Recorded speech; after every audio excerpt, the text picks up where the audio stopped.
This tax refund season, Metro PCS has an offer so good you'll want to shout it from the mountaintops. Switch to Metro PCS, and get two 4G LTE phones for free. Switch to Metro PCS and get 2 free 4G LTE smartphones from brands like Samsung and LG. Only at Metro PCS. Limited time offer. Sales tax not included in phone price. After instant rebate. Coverage and services not available everywhere. See store for details and terms and conditions.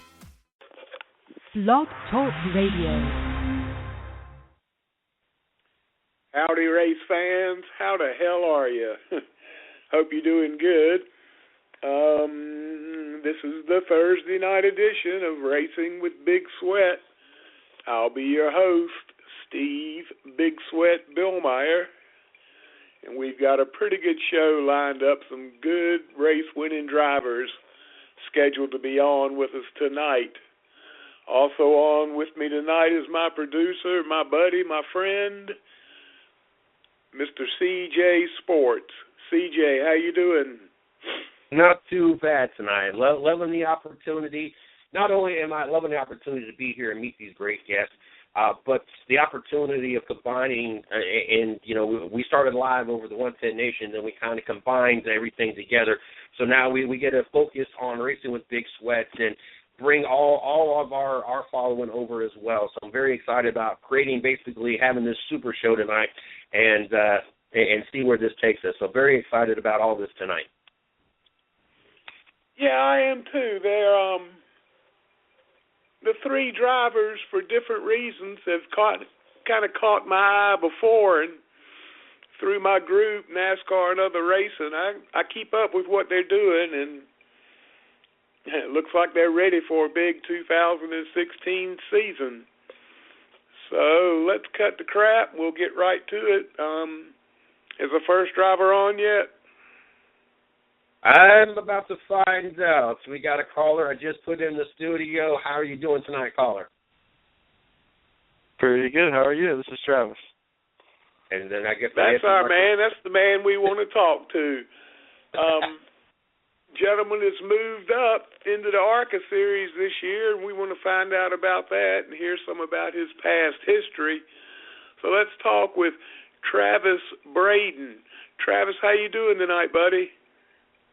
I'm doing very well, guys. How are you doing?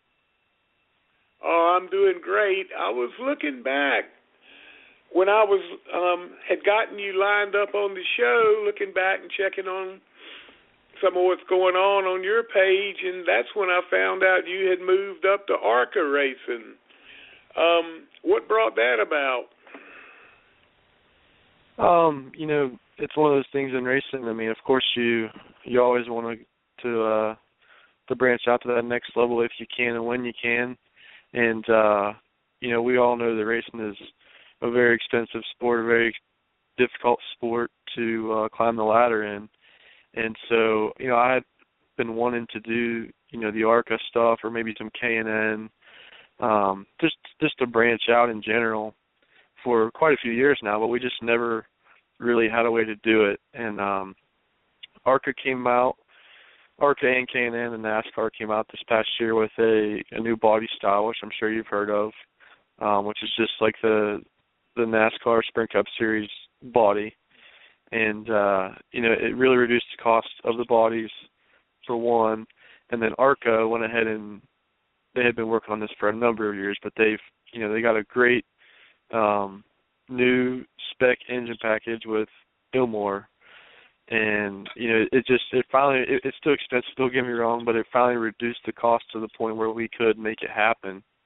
And, you know, not to a huge extent, we only ran 3 races. But, you know, it's one of those things where sometimes you have to take a little bit of a risk and see what happens, especially if you believe in yourself. And I believed in myself, and I know we had, you know, good enough guys and some, you know, really, really good support to give ourselves a good shot at doing well. And, you know, it was pretty amazing. It actually turned out better than I could have ever dreamed. But, you know, that's kind of how that all came about. It wasn't something that we expected to go as it did. We really weren't planning on more than one race, and just the success that we had immediately allowed us to expand that a few weeks. But it was really exciting, and we're hoping to do more of it this year. I hear you. You know, it's kind of odd to me that ARCA seems to be leading the way in making racing more affordable with the composite body and the spec engine. You would have thought NASCAR would have taken the lead, but it doesn't seem. It seems like ARCA has more of an interest in cutting the racers' cost. So that's working out good. That's got you in a couple more races. Yeah, well, I'll just give you a little bit of feedback on kind of how we look at it and how I think most of the, these teams on this level look at it. The K&N side of things, they have already had a spec engine, and when they went to this new body, that's reducing the cost. And really, the engines on the ARCA side are about the same price as the spec engine on the K&N side, so everything's kind of equal there, and with the bodies being equal. So really the price of the car is about the same, really close anyway, as of this year. And so the thing it comes down to is ARCA is still a little bit more expensive because they do run a radial tire compared to the bi-supply tire that the K&N series runs, and they do live pit stops. So you're using more tires. You need a pit crew that can do pit stops, and so it becomes a little bit more expensive still. But there's a lot of, when you're looking at trying to move forward in your racing career, there's a lot of value as a team and as a driver to racing on those bigger tracks that NASCAR races on, racing with a radial tire that NASCAR races on as well, and having more horsepower. The ARCA engine is almost identical in horsepower to the Sprint Cup Series engine right now. So you look at all those things, it's almost a spitting image of what you're going to be doing at the next level if you get a chance to. And so for those reasons, even though it's still a little bit more expensive, the extra cost is really justifiable. And so I think that's why you see a lot of these teams and drivers that a lot of them do both if they can, if they have the budget. But honestly, I think if you're wanting to try to move forward and you have a limited budget, I think it's really worth your time to go the ARCA route first and see what happens. And it's obviously it's been proven by us, I think, but it's going to be proven by more folks that you can compete with those big teams. You don't have to have a Sprint Cup Series team affiliation to do well anymore. Yeah, your deal, is it your race team, or are you hooking up with somebody else? So just to give you more insight on how our deal works, it is car. I mean, the cars are in my name, the engine's in my name. We have two cars, and so it's my team. We use a lot of my equipment. We rent some equipment like a pit box and things that we just don't have. But and so I get a lot of help from some guys that I use in my late model stuff. But I also I had two different crew chiefs in the three races that I ran, but both of them have a lot of experience at the next level. And so we kind of piece it together, and to go even further back of how it all came about, which is still really, why it was possible. Before last season started, actually Ken Schrader, who owns an ARCA team himself, he reached out to me in the wintertime, actually at the PRI show in Indianapolis, and said, hey, they're doing this stuff. They're coming out with this new engine. The body is coming along as well. I'll help you find a good car, a good deal. I'll help you. You can use, my guys will help you get everything prepared properly and find the right help and do everything the right way so that you don't have to worry about, not being able to compete. And so, honestly, that support there from Ken himself and from his whole team was definitely one of the biggest pieces of the puzzle to get us to the racetrack for sure. And so it was just really cool how that all came together, and really fortunate and lucky. Yeah. Well, it's a good deal to be able to talk with Ken Schrader about it. I worked with Schrader at Hendrick Motorsports, and even then, he's all about short track racing. Yeah. And he doesn't mind. In fact, I think he enjoys, helping other drivers get going, helping other drivers to move up, giving you advice and offering you help. You know, that's the way Kenny is, and he's a hell of a guy. Still racing. Yeah, and that's exactly right. I mean, the way he approached me was really pretty special. I mean, he actually invited me to meet him at a bar in Indianapolis, and I wasn't of age, so I wasn't drinking. I wasn't of age, but you know, if you know Kenny, you know that's just the kind of guy he is. And oh yeah. So I went in there, and he introduced himself. Was extremely nice, and you know, I think that he could really kind of relate to myself. You know, he said, Travis, I think you're a real racer, and you're the kind of guy that can. You don't need millions of dollars. You know how to do it the right way. You have done it the right way. That's why you are where you are. And, you know, I think with my help, I can help you get to where you need to be, even though you don't have tons of money or anything like that. And just see what happens. And so that was his word that he gave me that day, and, you know, he followed through with it every step of the way. That's Kenny all the way. When I was at Hendrick, Kenny would have a birthday party. A Christmas party every year. And all the guys would go over there, and we'd have a good time. And the deal the crew had was nobody would use his bathroom. We all peed off his back deck. You go to his house now, and there's dead grass in an arc around that deck out the back from his Christmas parties, I'd assume. But he is a lot of fun to be around. You had a lot of success in the late model ranks, which is where, you know, you've got your basis for moving up to ARCA, and you have a strong affiliation I've seen for the University of Virginia. Tell us how that came about. Yeah, actually, it's people get confused sometimes, but it's West Virginia University, I'm not sorry. the University.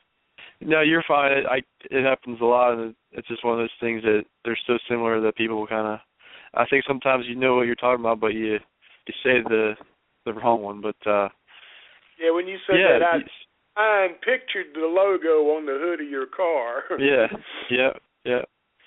But yeah, the thing with the university has been really special. It's not some large corporate sponsorship like a lot of these drivers seem to have, but it is, and actually it's not even considered a sponsorship. I'm actually like I'm paid as an advertiser. I'm like a billboard company.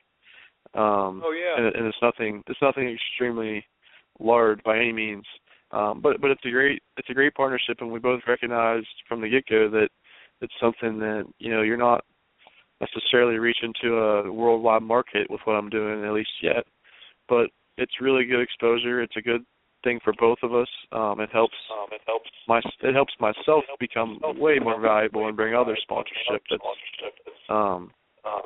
You know, it helps support it. But it's been really cool. I mean, there's not many people that can say that you know, they're carrying their university's, you know, logo and name and reputation on their shoulders without being an NCAA athlete. You know, there's probably only a handful that's ever been able to say that.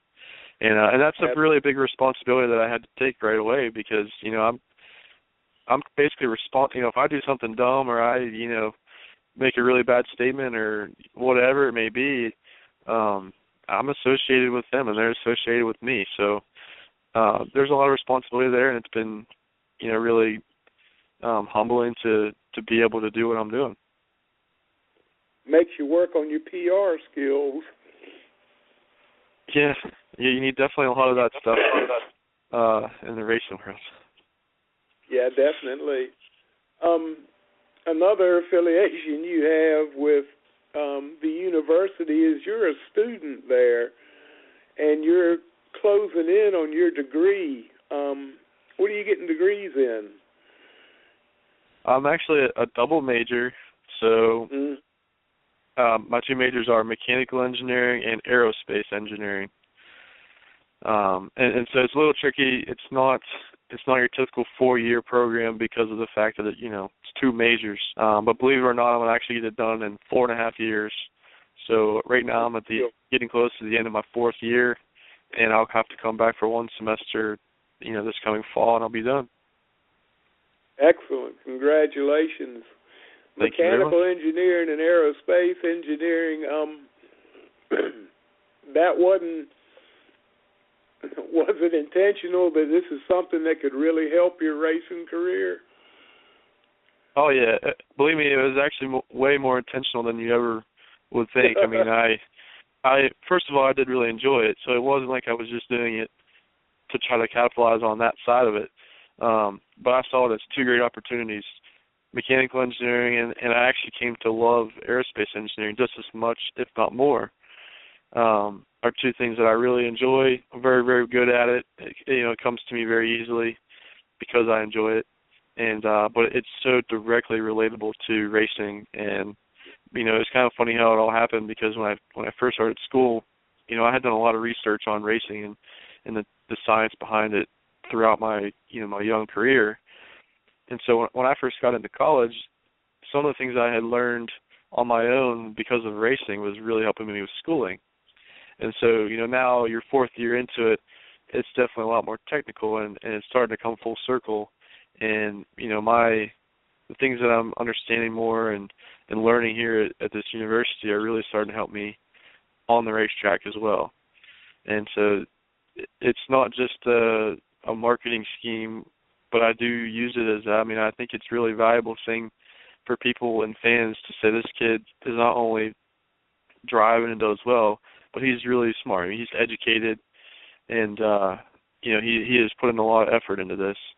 So not only that, it is extremely valuable to me as an engineer, looking at my race car as an engineer, not just as a driver.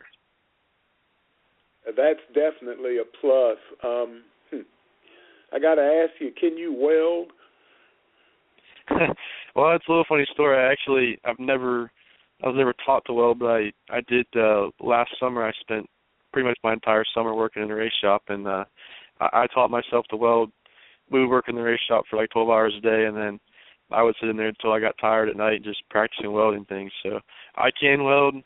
If I jumped on it right now, I'd probably start off a little shaky, and but I can get 2 pieces of metal to stick together, and the weld will not break. I'll put it that way. There you go. Well, that makes you the total package. I mean, you can drive, you can weld, and you're a mechanical engineer and an aero engineer. Man, race teams would be lining up to have you. Yeah, well, and it's really somewhat the truth. I've been welcomed. Everybody that I've ever had the pleasure of working with and meeting, and everybody really likes me and they treat me with nothing but respect. And the problem is it's not really up to them a lot of times.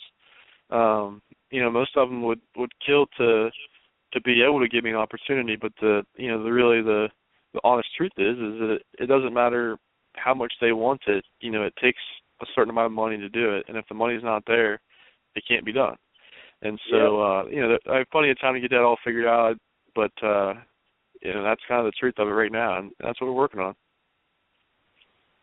Good deal. Like I mentioned before, and I want to talk about it now, you've had a lot of success in the late model ranks. What got you up to the late model ranks? How did you get started racing, and how old were you? It was kind of a funny story how I started racing, and the funny part about it to me is that no one in my family had ever been involved in any type of racing. To this day, my dad still doesn't know the first thing about a race car. He's been around them for 12 years consecutively now, but he doesn't know the first thing about them, and he'll admit that. So it's just something that's not really typical. A kid doesn't have any money and no family involvement in racing, and it's not typical that you would get to this point. So it was kind of unique. But I grew up on a farm, and I had a 4-wheeler from the time I was 3 or 4 years old. And when I started getting older, I wanted to be like a dirt bike racer or a 4-wheeler racer. And my parents let me race a few times at a fair. But as I got older and I actually wanted to do it, they didn't really like how dangerous it could be, dirt bikes and things. So they bought me this go-kart that we could race locally. It was on dirt, and started doing that. Did it for 2 years. Started off terrible, and it was funny because one day, literally, I can remember the day. One day it just finally clicked. I understood what I was trying to do at that point.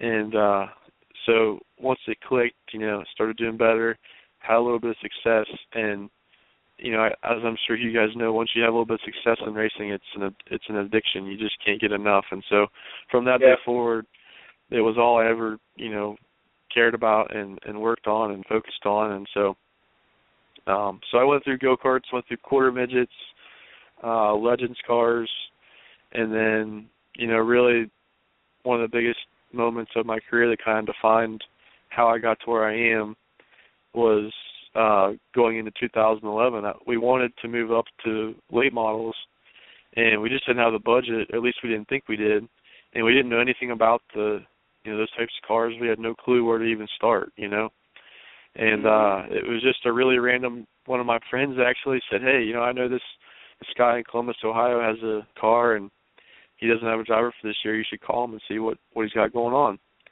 And so sure enough, I called him up, and we had a meeting, and we figured out a deal that was really, really affordable. And so we started racing a lot in Ohio in the NASCAR, in the weekly series stuff, and just had a ton of success, right from the get-go. And so that was where the late model stuff all began. And we did that for a year, got into the CRA, the Super Series and stuff, and, we won championships and everything under the sun. So that's kind of how it all really started right there. You mentioned about 12 years ago. How old are you? I'm 21, 22 this month, end of this month. To me, that's a young driver and everything, but drivers I've had on here, you're 10 years older than they are. It's amazing they start so young now. So, yep. And that's what got it going. That's interesting that no family involvement in it, no family interest in it. So you got started in it. Because usually that's how most people get into the sport, is through their family or through a family interest. So you're in. So that's worked out good. What class late model did you run? Have I been watching? Well, I'm sorry, what did you say there? What was the question? Is it a super late model or a pass late model? What kind of late model is it exactly?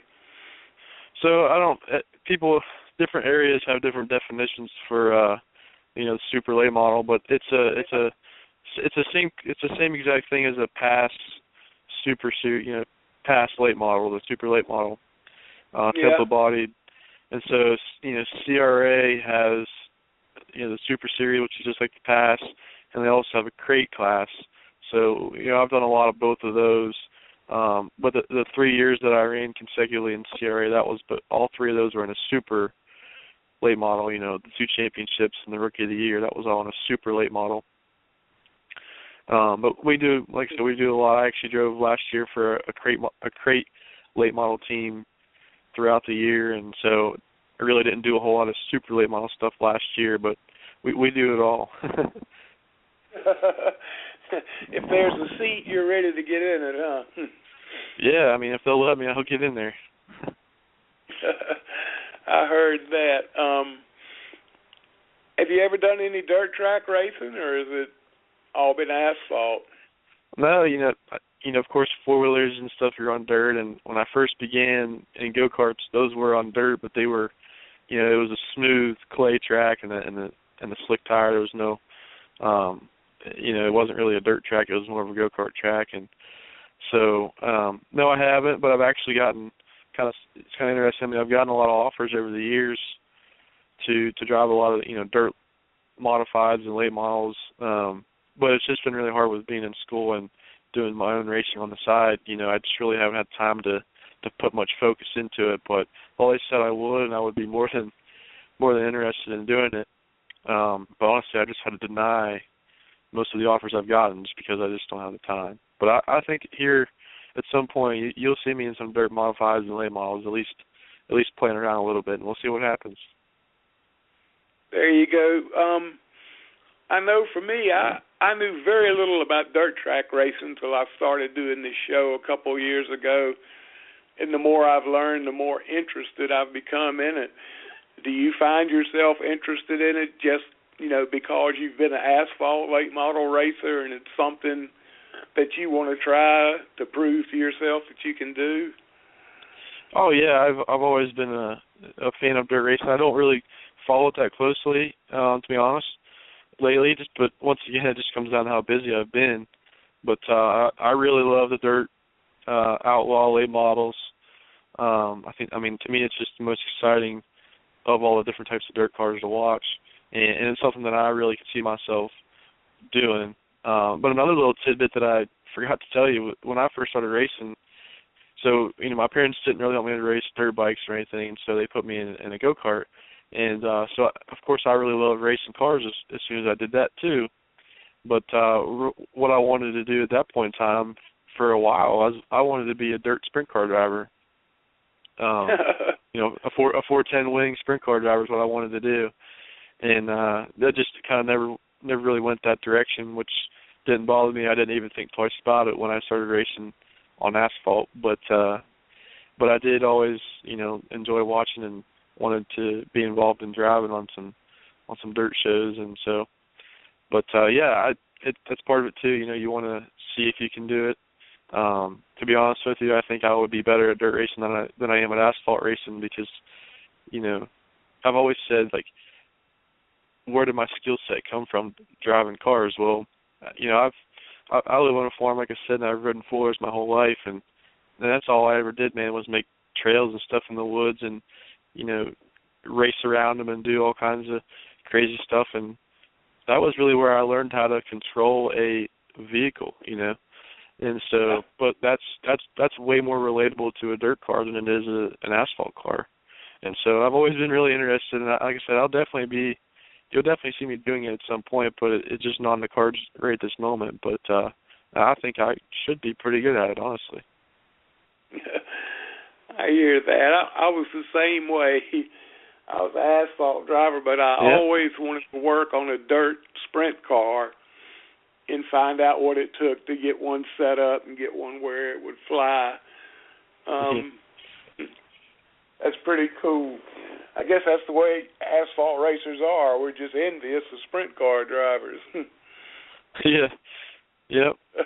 It's an amazing, it's kind of like Formula One, they're just like a technological, even though there's not, they're pretty simple if you really get down to it, but they're so light, so much horsepower, the tires and the wing and everything, they're just so fast, so it's really unique. And but like I said, I like, as far as good racing, I enjoy watching the dirt outlaws a lot more than I do the sprint cars, at least today. But it just, the speed of a sprint car, you want to try it out. Yeah, definitely so, because those suckers fly. Yeah. It's interesting. I've got to tell you, I've never heard an asphalt driver say, well, I think I'd be better on dirt. That's a lot of confidence there. As I've heard, that's a tough switch from asphalt to dirt, a lot tougher than switching from dirt to asphalt. Oh, that's cool you think that way. Yeah, I have no idea, you just never know, but there is something to be said about, if you watch a lot of racing and you really are paying attention to what you see, as a driver, when you have a lot of experience, you can sort of imagine yourself driving, you can kind of imagine what they're doing in there and how you would have to do it. And so, I just thought, like I said, I have no idea, but I would love to try it, and I think that I would be surprisingly better at it than what you might expect out of somebody that's been on asphalt pretty much his whole career. That's pretty cool, and you mentioned a key point in there, paying attention to what's going on around you. To me, that's what makes Kyle Busch one of the best drivers in Cup racing. I've heard him on his radio telling his crew chief in the middle of a green flag run what the guy he's racing for position, what his car is doing. Telling his crew chief so-and-so he's loose going in, and then he tightens up, and then he gets even tighter coming off. I mean, that's pretty impressive. You know, forget that he's paying attention to what he's doing, but he's sharp enough to see what the car he's racing's doing, and it makes him know how to race the guy beside him. You know, if he's tight, you don't want to get caught on the outside of him. That's a pretty good deal. Are you pretty good at that? Can you look at other people's cars and get an idea of how they're running, how they're and where you should pass them? Yeah, I mean, I think that there's two different types of racers, and I don't ever mean to pick on anyone, but there's some that they're out there basically looking about 5 feet in front of their bumper, and they're just how do I get to that 5 foot mark quickly? And then there's some that that part of it, the actual driving your own car, that's like you're not even paying attention to that. You're paying attention to everything else. Driving the car itself is like second nature, but racing the other cars and racing the racetrack is what you're actually paying attention to. And it's just it's a natural thing. It's one or the other. And I've definitely always been on the side of paying a lot more attention to what else is going on around me than what I'm necessarily doing at that moment. But as a engineer, you kind of have that mindset where you're always trying to gather information because it's just kind of what I'm used to doing, and so I definitely think that of a lot of the drivers that I race with, there's probably no one that does more during a race of trying to gather information of what is going on with everybody else's car, what's going on with the racetrack, where does it look like you can probably, want to restart, which lane do you want to restart, and those types of things. And I don't always make the right call, but I'm just saying I'm always paying attention to it. I'm not completely oblivious to what's going on in those aspects. Good deal. That's a good way to go. I know what you were saying earlier. You're on the track with drivers that don't see anything past the hood of their car, and then you've got the other drivers that to them, their mind treats it like a chess game, and they're planning ahead and looking for openings. So it's definitely two different mind sites, and you can kind of guess which one works out better, at least for the body man back at the shop. That is for sure. The ARCA races you're planning on running, are they at tracks you've already raced at? Where are you going to be? So, this year with the ARCA stuff, we're still going to be really limited with our budget and time and everything. So, we're not planning on running more than a few again. But, honestly, the way I'm looking at it is I've got to do the televised ones. Most of my support financially wants to do those anyway, so that's really all I can do. But, you got to do the televised ones. And, I don't want to go somewhere. Like last year, our first race was at Indy. Well, at that point in time, I'm thinking, I raced Indy 100 times in a late model. It makes a lot of sense to go there as my first race because I at least already know a lot about the racetrack and how to get around there.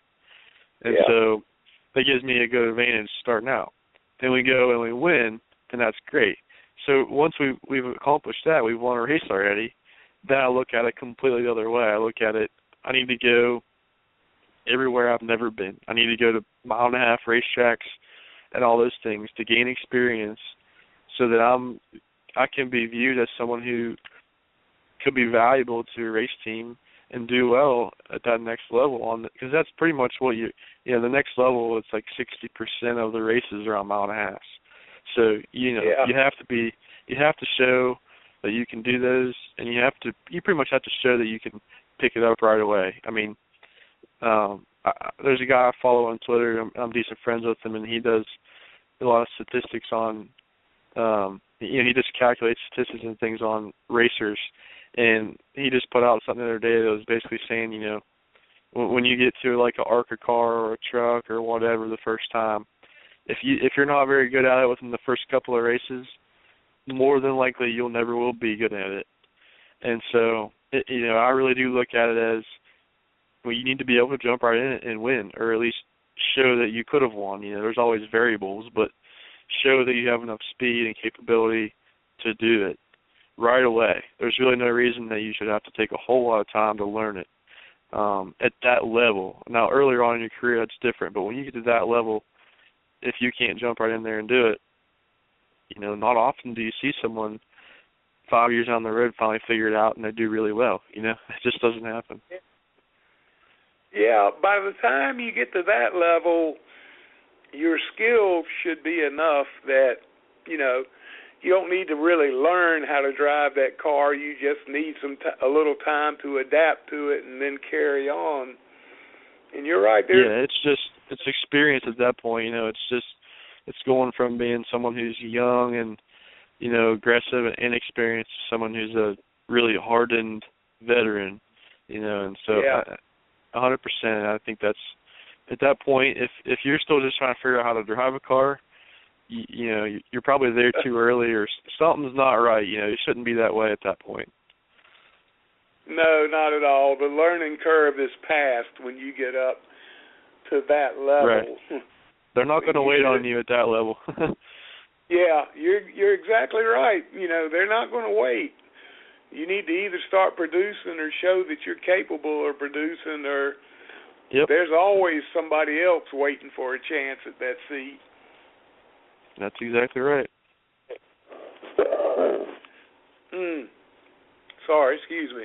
You're good. Oh, I guess it would be safe to say your racing goal is to get into Cup. Well, let me put it this way. This is how I've always answered this question. I love any kind of racing. I'll drive whatever it is. I've always thought it'd be a blast to get into a street stock at Winchester over in Indiana, because it just looks like a lot of fun, and it's a hard type of car. It's tires and everything. It looks fun, but really what I've always said was the only problem is you can't do that kind of stuff forever, because the money is only at one place, really. The top level. Whether dirt's got its own top level, and asphalt has its own top level, and so I've always said that I just want to get to the point where I can make a career out of it if I'm still winning. And so the way I've looked at it is, if I move on to the next step, so like moving on to ARCA, if I can't compete there, then at least I got a chance, and I found out that I wasn't cut out for it. But it would really suck to not really, get to the Truck Series or Xfinity Series and not ever know whether or not you could have done it. You know what I mean? Yeah. I'm fine with if I get there and I'm not good enough, that's fine. That would actually make me happy, because you wouldn't have to wonder your whole life about whether or not you could do it. So that's the way I've always looked at it. I just want to be self-sustaining and competitive. I don't ever want to be that guy that's just out there to make money, though, and finish 15th every season. It's just not me. That's a good attitude to have. I'm pretty impressed. You said you've got a couple of crew chiefs helping you with the ARCA car. Who are they, and how is your working relationship with them? Have you been able to develop a relationship with them? Oh yeah, the first one that we had was, his name is Matt Weber. He's a younger guy. He might be in his lower 30s, but younger guy. He came from dirt racing. Actually, he got into the ARCA stuff, and so he's never been anything higher than ARCA, but he's been a really, really good crew chief in the ARCA series, and so we hooked up with him through Schrader. Schrader had a relationship with him, and so he's actually a mechanical engineer himself, and so personality-wise, like me and Matt are quite a bit different in some ways, but when it comes to being at the racetrack, we clicked right away. There was no hesitation. We went and tested like 2 weeks before that race, and we were on the same page before we even got there of what we were trying to do, what we were trying to accomplish. We hit all our goals. We did everything we wanted to do. We didn't get excited because we weren't, breaking track records in practice. And came back for the race weekend, crossed all our T's and dotted all our I's again, and we won. And it was kind of that simple. There was some luck involved, don't get me wrong, but So yeah, I will. That's one of the things that I focus on a lot. Every person that you work with is different. There's no two people alike in this world. And so as a driver, as soon as I'm working with somebody new, whether it's a crew chief or whatever it is, whoever it is on my crew, I've got to adapt. We got to be best friends. We have to completely understand each other right as soon as possible. You have to, and you have to work on that. And usually as long as they're not, and I've never had that, but as long as the crew chief or whoever it is isn't, kind of goofy or whatever you want to call them, I have no problem getting along with anyone. And so that worked out really quickly. And then you might actually know the second crew chief that I worked with. It was Tony Furr. Yeah. You know Tony? Yeah, I know Tony. Yeah, so Tony is obviously, he's been around for a long time. He was at Hendrick for a number of years, and, he's an older guy, got a lot of experience. And once again, as soon as I met the guy, personality's quite a bit different, socially, but when it comes to a racetrack, man, we went down to Kentucky, and I had never been on a mile and a half before. No experience whatsoever. He hasn't ever even had any experience with ARCA or ARCA's, tires. And, I think it was our second time on the racetrack. We went to P2 on the board, and we stayed there the whole weekend. And so I think that kind of says it all about how quickly that relationship kind of came together. That must be pretty exciting winning a race in that series the first time out. Oh, yeah. That's pretty cool. How'd you feel about that? Man, it was one of those things, I hate when people say this, but then I found myself saying it. I just couldn't believe it. Couldn't believe it was real. Couldn't believe I was standing there and had done that. And, I've never been able to understand why people say that because, to me it's like, well, what you should be going to the racetrack to win, so you should at least be, sort of expecting it, even though it doesn't always happen. Yeah.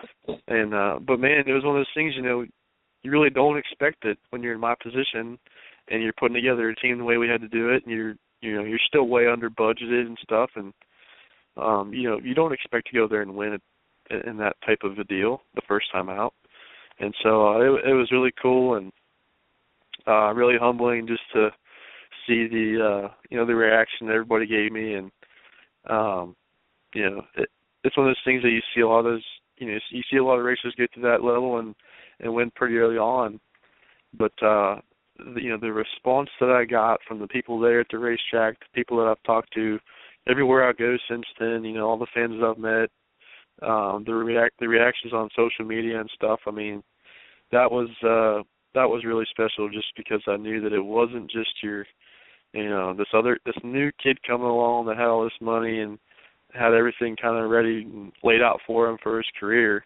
Because I knew that, but it's nice to see that everybody else understands that too and doesn't just think that, everything is just kind of set for me. It's not as easy as it may look sometimes, and I've been really fortunate that people around me has helped me make it look easy at times.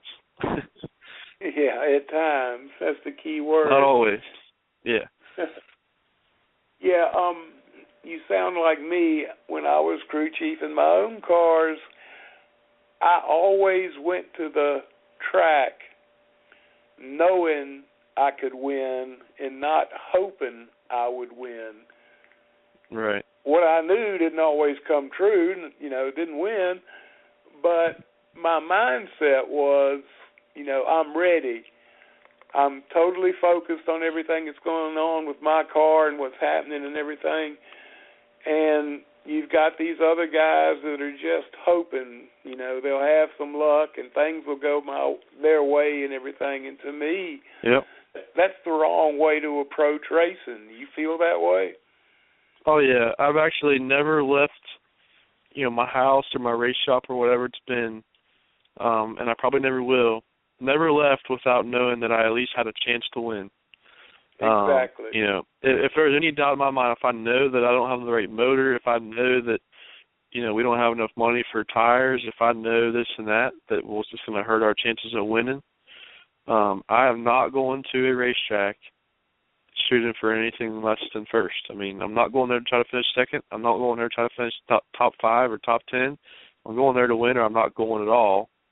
And there's no reason to. I mean, I don't have nobody to answer to but myself. So, that's just how I've always been. And unless I can't see any reason why that would ever change. Yeah, that's to me that's the only way to go to the track. And when you get to the track, you want to be able. I'm sure this happens with you quite a bit. When your hauler pulls into the garage area, somebody else is saying, oh shit, we got to beat again if we want to check. And when you get to that point where you've got that little bit of intimidation, well, that crew chief during practice is thinking 75% about his car and 25% about what you're doing, whereas your team is 100% focused on what you're doing, so you've got an edge already from that.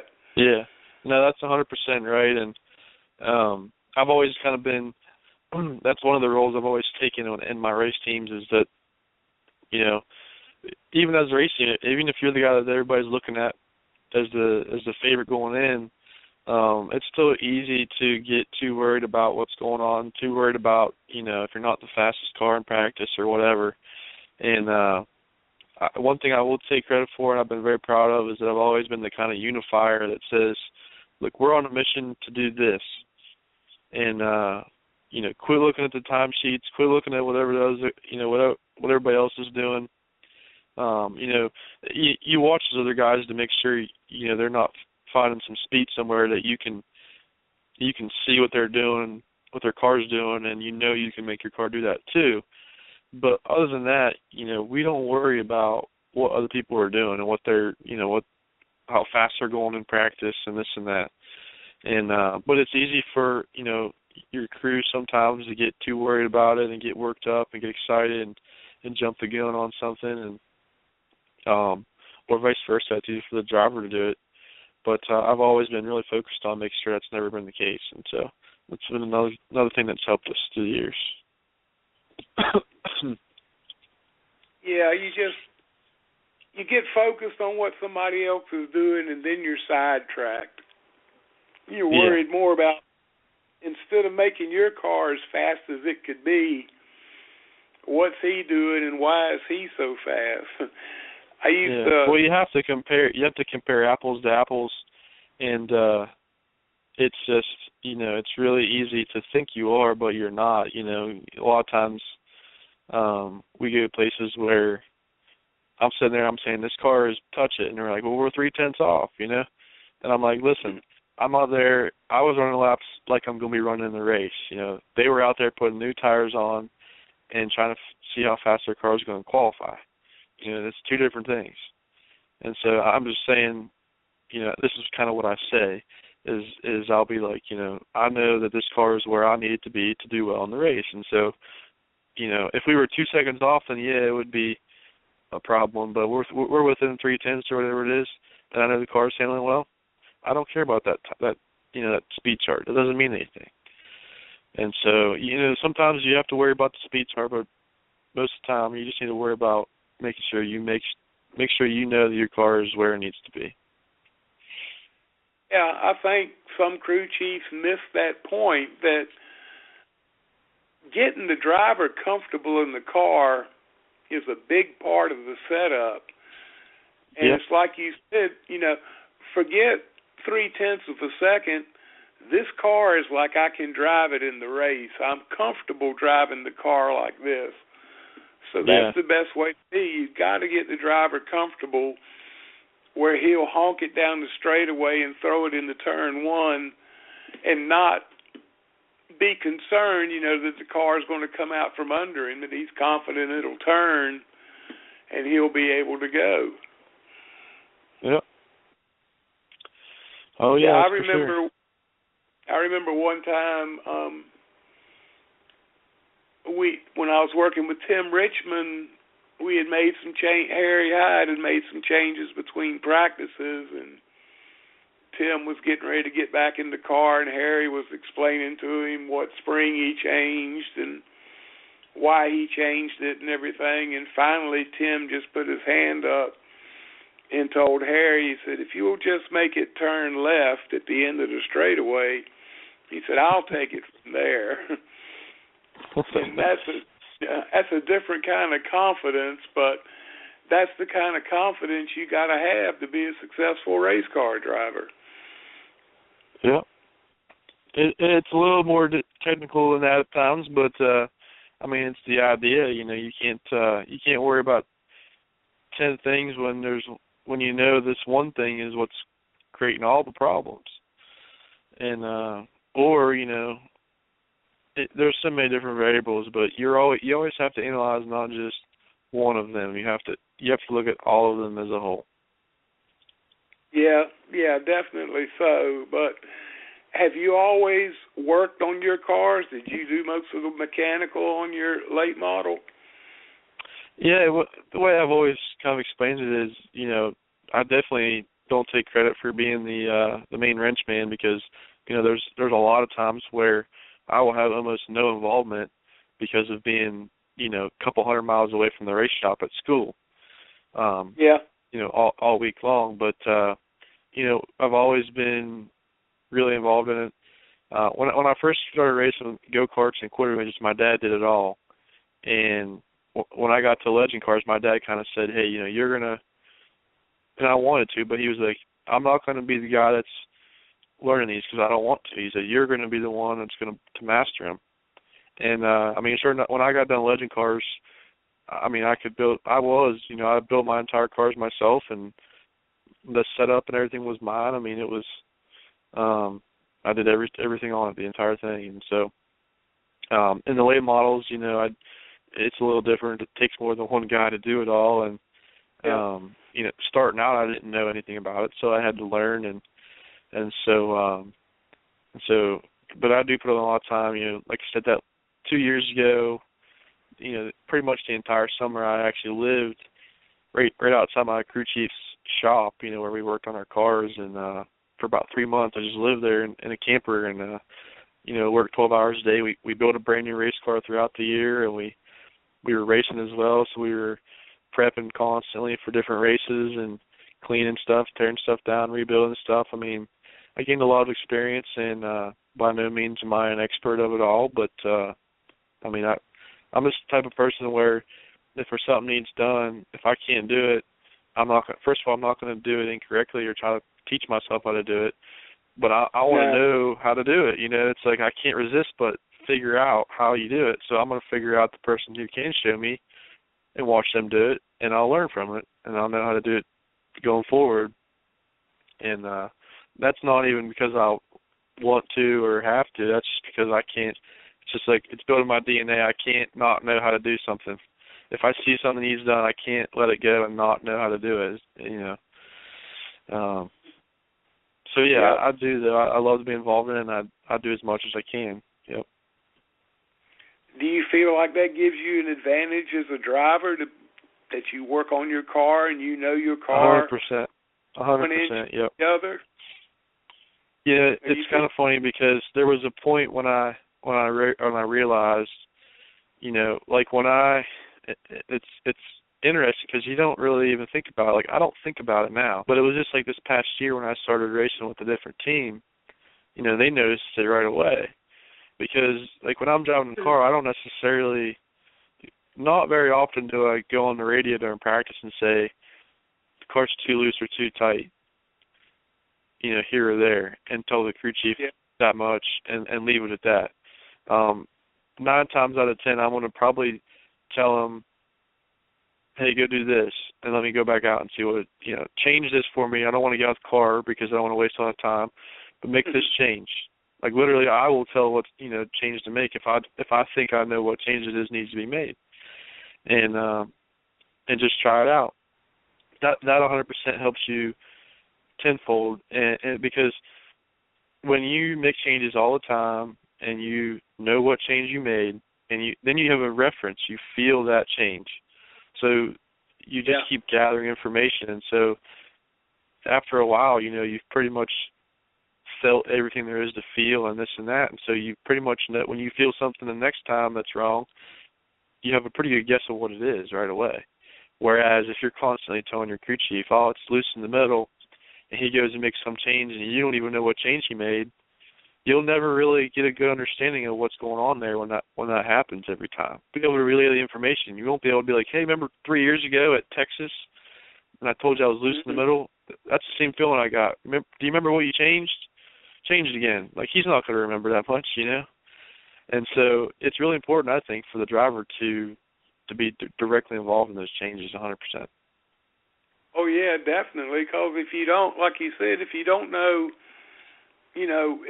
what the crew chief changed and everything, you have no point of reference. Yeah, you don't know what it's, Yeah, the next time a situation comes up, you can't go back and pull it out of your memory.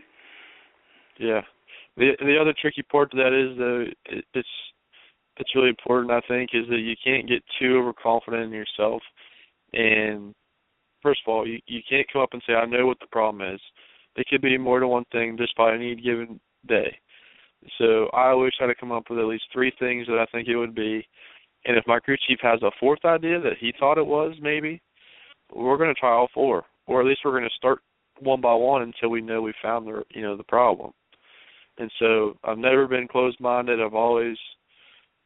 usually tell the crew chief, no, make your change first if you want. And usually they'll come back and say, no, your idea is pretty good. Let's try your idea. But that's just the way I've always worked. I try to do as many things as I can, but I'm never one way or the other. I'm always as open-minded as I can be, and there's no right or wrong way to do it in my mind. Yeah, you got to be open-minded, and it's good to be knowledgeable enough. You got to have confidence, but Yeah, definitely. But it's good enough. It's good to be on the knowledge level that your crew chief is, because the two of you aren't going to look at He might want to do one thing. He might want to change one thing to improve the situation, and you might have a different opinion of what you want to change, and then you can look at each other's opinion and understand what they're saying and, come up with the best idea. Yeah. And usually it's really not anything complicated. It's usually just, your typical chassis changes that you're working on or tire pressure or whatever. But, having the information, if everybody on the whole team, in my opinion, needs to know, every time there was a change made, needs to know what the feedback from me was, what I was feeling, and they all need to know what the change was made and then how it affected it after it was made. And if everybody knows all those 3 different data points, over time, you have so much, and that's what I look at, it's like data. You have so much data there, and everybody in so many different, computers. I call each guy like a computer. So you have 10 different computers all processing it. You're going to get the right answer eventually, and probably pretty quickly at some point. Yeah, somebody's going to figure it out. And that's the way I was with my guys. The driver would come in and get out, and we'd be talking about what the car was doing and what he thought we needed and everything. And at that time, the guys are getting the hot air pressure, checking the shock travel, getting the tire temperatures, and bringing that information, and then we'd all kind of huddle around and discuss what was going on, and that way those guys knew the situation we were facing, what we were trying to fix, and what we were going to do to fix it. And there's no harm in having your whole crew involved in knowing what's going on. No, I think you have to. I think it'd be harmful if the crew didn't know what was going on. Yeah, definitely so. Well, take a minute, Travis, and give a shout-out to anybody you want to recognize, your sponsors, your family, your crew, your shop dog, whoever. Yeah, well, I appreciate it. And the list of people that I need to thank is so long anymore that there's no way I could ever get it all in for one thing, but I'll never remember it all in one sitting either. But, of course, I got to thank, West Virginia University, a great partner of mine and going to school here and, changing my life in many, many ways for the better. We have a ton of other sponsors. Matheson Gas sponsors us. Remember the Miners, which is the basketball coach here's, nonprofit charity organization. The list goes on and on with our sponsors, and it's growing every day. And but I think more importantly, in some aspects, is just the people that I've been surrounded by throughout my career. All my crew chiefs, and I won't name them all because it's germane, but all the crew chiefs, all the owners that I've driven for, my family, my dad has done, so many things to get me to the next step and to the next step and to the next step. And everybody has been so committed to me, and I've been as committed to them as I could be. And man, it's just been a lot of fun, and just I'm excited. I can't believe it's already March, which my season basically starts in April. So I can't believe the season's already here, and I'm excited. Yeah, that's the way late models are. 1st of April, pretty much they're all running on the asphalt. So the time is near to get back get back to kicking ass on the track. Let people know how they can follow you on social media, where they're at, and where they can keep up with what you're doing. Yeah, I'm on social media. I'm on Facebook, Twitter, and Instagram. I have a Facebook page that you can like, and it's just called Travis Braden. You'll see a picture right away that's, you'll recognize me in the bright colors. And on Twitter, I'm at TR Braden. And on Instagram, it's just my full name. I'm Travis Braden on Instagram. And so I do post quite a bit, especially during the race season. And it's been fun. We've had a lot of good followers over the years.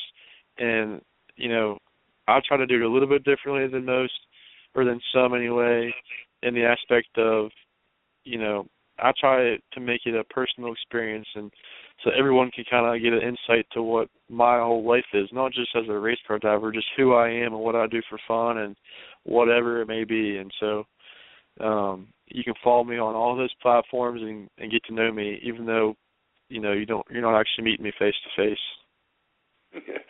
At least they'll know what's going on. Are you still single? No, I'm not married, but I've actually got a great girlfriend that I met in high school, and we've been together for quite some time now, and so I don't consider myself single now. Does she go to the races with you? She does.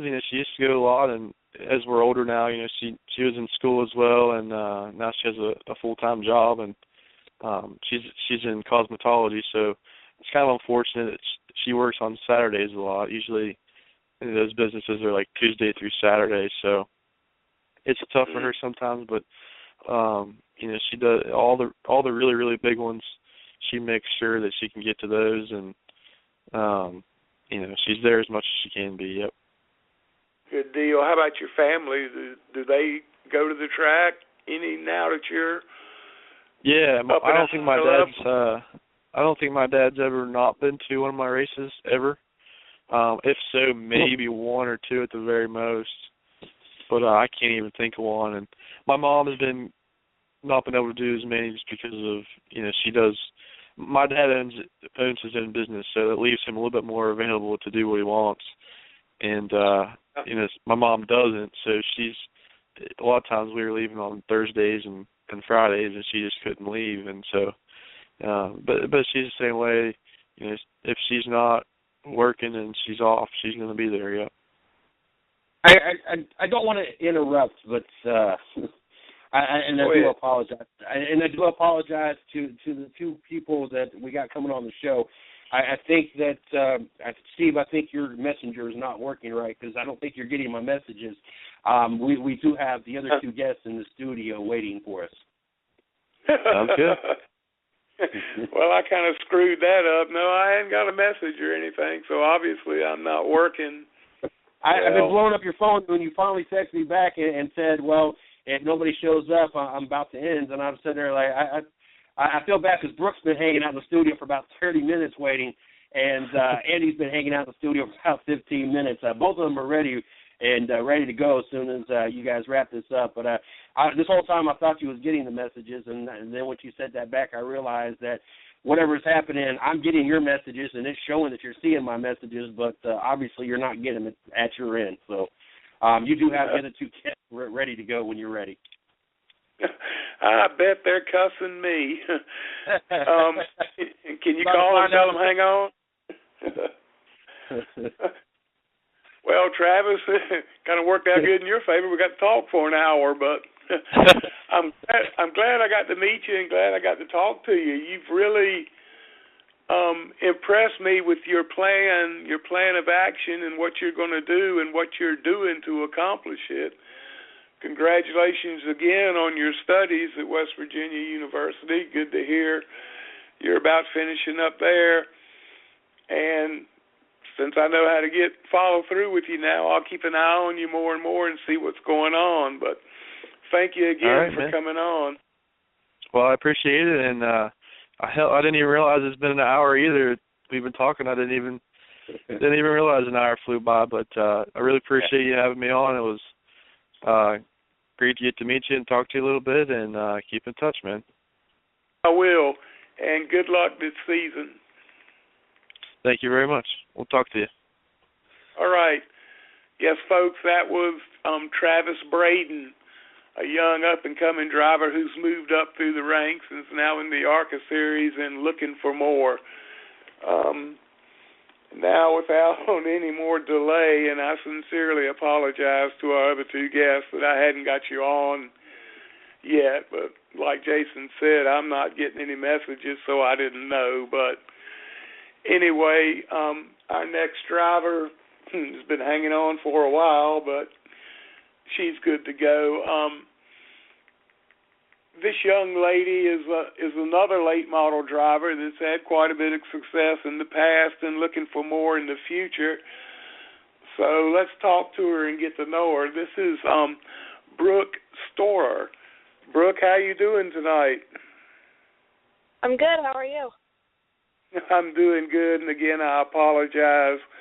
I didn't know you were on. I didn't mean to keep you waiting that long, but I'm glad you're on now, and I'm glad I'm going to get a chance to talk to you. What got me interested in you and got me following you is you're a member of my group, NASCAR and Other Racing, so I see your post, and I had seen a lot more pictures of you working on your car than I had of you driving your car. It seems like you're like Travis. You're very interested in the mechanical end of it. What's the deal? What got you working on your car? Well, my dad raised me, or the whole family was raised around race cars, and I definitely think as a driver it's very important to be able to know how your race car works and what changes you can make to make the car better. And so luckily I have a great dad that has been able to teach me that. And I also work almost every day for Webster Race Cars, fabricating, building models, setting them up, anything, you name it. Yeah, that's cool that you're working on your car. And I asked Travis this, and I'll ask you, do you feel it gives you an advantage over other drivers to know your car in the end, so to speak? Oh, of course. If I can come in and tell my dad exactly what to change, it makes it a lot easier on him. It makes it a lot quicker to get things done at the racetrack and just brings the whole team together if we can all be on one page, especially me telling them, giving idea of what to change and making it a lot easier on them. You mentioned your dad. I assume he's your crew chief. How is it working with family? Do y'all get along at the track and everything? Yeah, it's actually been great. We started out in go-karts, worked our way up to the truck, super late model, and now the regular, like a limited late model. And, I can't ask for a better team. It's been absolutely amazing. And I've been fortunate to get some great runs over the past few years, I'll say that. Yeah, definitely so. How old were you when you first got in the seat and first started racing? I was 7 years old when I first started go-karts and 12 years old when I started the pro truck. Damn, I feel older and older as I do this show because there's so many people racing that are so young to me, but it's just the way things are now. I know you've won some championships. How many have you got so far? I've got 6 championships right now. That's stronger than 10 acres of raw onions by itself. You said you're racing the limited late model this year. What tracks do you run on? Anywhere in Florida, mostly New Smyrna. DeSoto's going to be my home track. Auburndale and Showtime are definitely going to be the main ones this year. Yeah, I've been to New Smyrna. That's a pretty tight bull ring, but they put on a good show there. New Smyrna is actually the biggest track I've ever been to. Well, there's one thing about it. I assume you're based in Florida, but you can pretty much race year-round somewhere in Florida. Oh, yeah. We got, I think, 2 months off is all we had. And in that time, I was able to hang a body in the car, and that's about it. You don't get to tear them down like a bunch of the guys from up north like to tear their cars down, go through them. We definitely don't have the time to do all that, and it stinks some years because sometimes it just seems like they need to be cleaned up, rebuild a couple things, but it seems like we're so short on time down here with the great weather, actually, that we have. Yeah. Yeah, but you're right. You don't have, with only about 2 months off, you don't have the time to tear it down to a bare chassis and then rebuild it back. You've got to kind of knock out the main things you need done as far as maintenance goes and everything, and kind of work it in to be able to do a complete tear down. How many cars do you have? I have 1 car. See, that makes it even harder to try to tear one down that much. You got no backup, so it's hard to do it during the year. Right. But it's good to hear that you still have success at it. Your cars are running strong. And while I'm saying this, I'm picturing a picture I remember of you sitting in the engine bay working on the car, and I'm thinking, wow, that's the way to go. Outside of the track, do you have time for anything else, any hobbies or anything? Yeah, I still get to spend time with family, luckily. Definitely working at Webster Race Cars is big right now, just me learning the ins and outs of fabrication, chassis work, anything. And we're hoping to move up to Mooresville here soon, so we're trying to fit that in our plans over the next few months. Oh, wow. That'll put you in the hub of NASCAR up there in Mooresville. How old are you, Brooke? I'm 17. Damn, I'm getting old. So what are you going to do, finish high school and make the move? Is that kind of your plan? That's the plan. I graduate June the 4th, and we should be, hopefully, is what I'm hoping, praying that about July or August we'll be up there. Now, that's definitely a plan. So I assume you're planning on taking this racing deal further, trying to get all the way to the top in cup racing. Oh, of course. I mean, I think that's every racer's dream, but being reasonable, I'd like to sell the car that we've got now before we move up there and go start running that late model stock deal. It's been a really good show they seem to always put on every time I've seen, so I think it'd be really good for me to get up there and run with those guys and see what I can do. Yeah, because not only, well, I don't want to say not only, but you'll be racing with quite a few guys that work at some of the cup shops and everything and race on Sunday. So that'll be good contacts to make. You know, you meet these drivers at the track and you get to talking to them, and then you get to learn. So definitely, I think to advance your career, you're going to have to be up there in the Charlotte, Mooresville, Concord area. Your parents were okay with this? Are you moving up there by yourself, or is your family coming with you? No, it's a whole family move. We do this, we're doing the whole thing as a family like we always have, and I think that's a big part of it.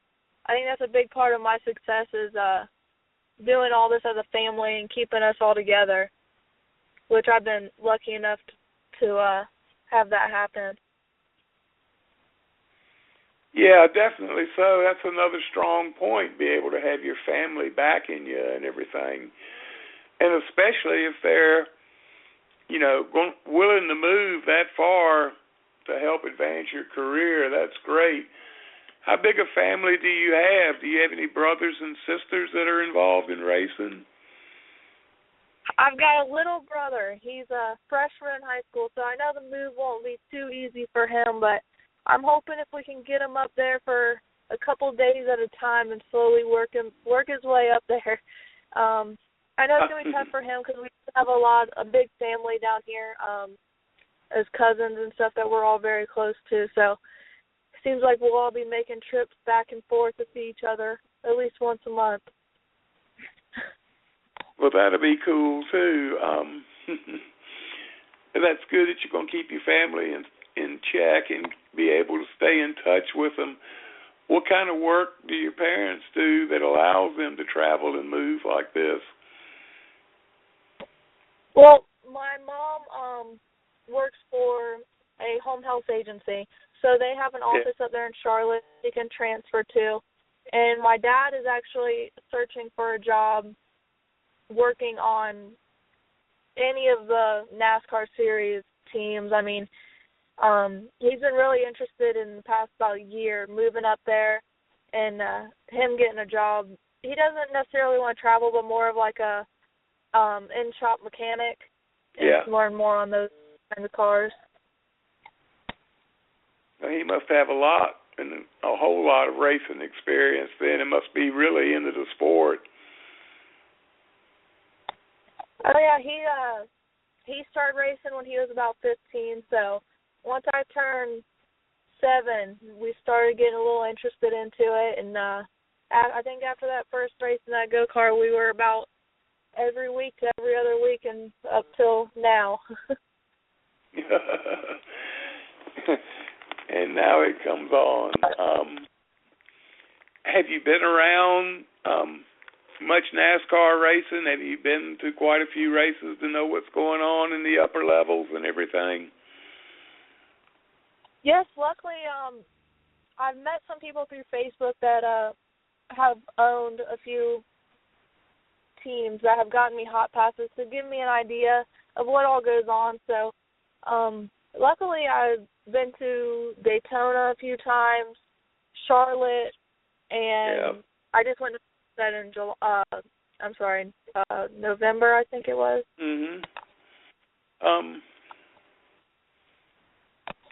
Are you planning, or is it in your mind, if things don't work out as a driver, staying with the sport and getting on with the team as a mechanic?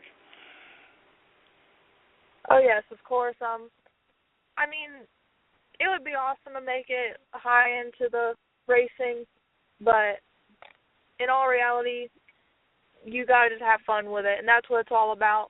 And I have no intentions ever on quitting.